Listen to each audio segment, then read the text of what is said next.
Savers, it's Adamari. We are here today to report on this ongoing problem of the migrant caravan. So what is it and why does it matter?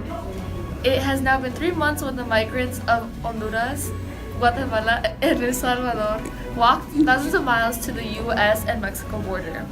The people who have fled their countries are leaving due to the amount of violence, poverty, and persecution.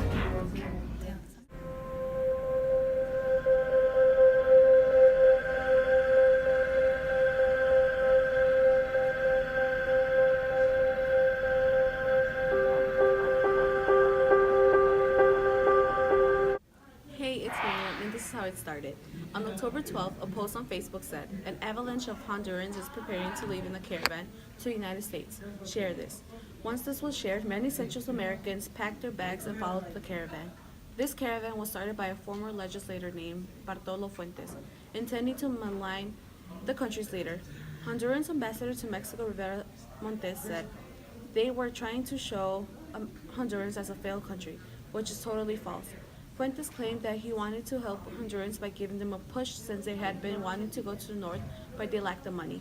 He posted on his Facebook page, "We aren't going because we want to. Violence and poverty is driving us out." It is also called people to meet at 8 a.m. at the San Pedro Sal bus terminal. Hundreds of people met up at this time. Even after a few days, people bought bus tickets to catch up with them. They didn't want to miss their only chance.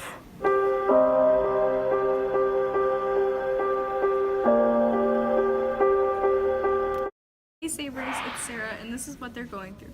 When migrants reached the border of Mexico Tijuana, there were many protesters that did not want them in their country and were very unwelcoming.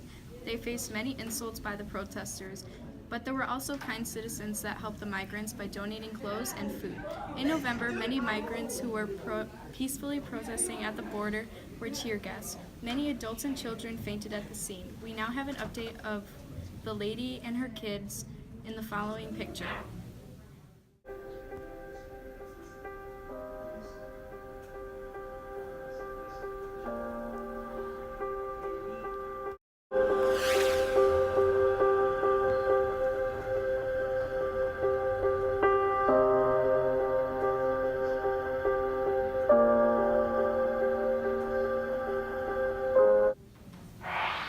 The Honduran mom and child in the viral tear gas photo were allowed in the U.S.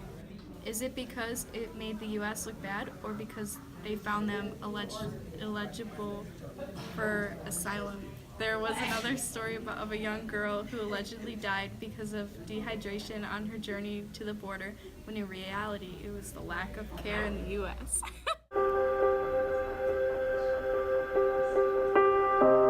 There was a man named Santos Chirino. He came to the U.S. to find asylum, but he was sent back to his home country.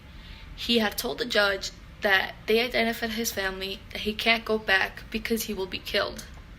As soon as he was sent back, he was dead. So when you ask yourself, are they really seeking asylum? Is there really something going on there? Why are they all coming to the U.S.?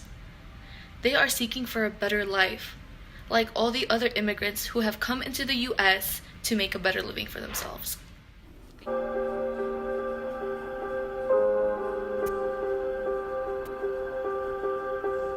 Hey Sabres, it's Sarah, and this is what's happening now and in the future. Caravan members are entering through the Isidro border, while more than 120 citizens await for the intense mandatory screenings.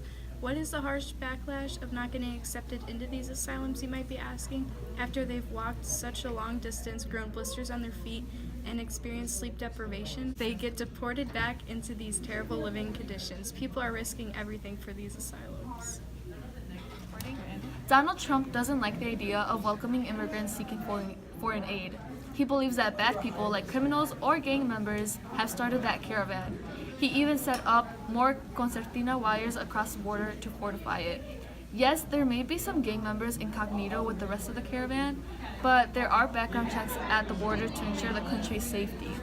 Donald Trump's priority is keeping these immigrants out.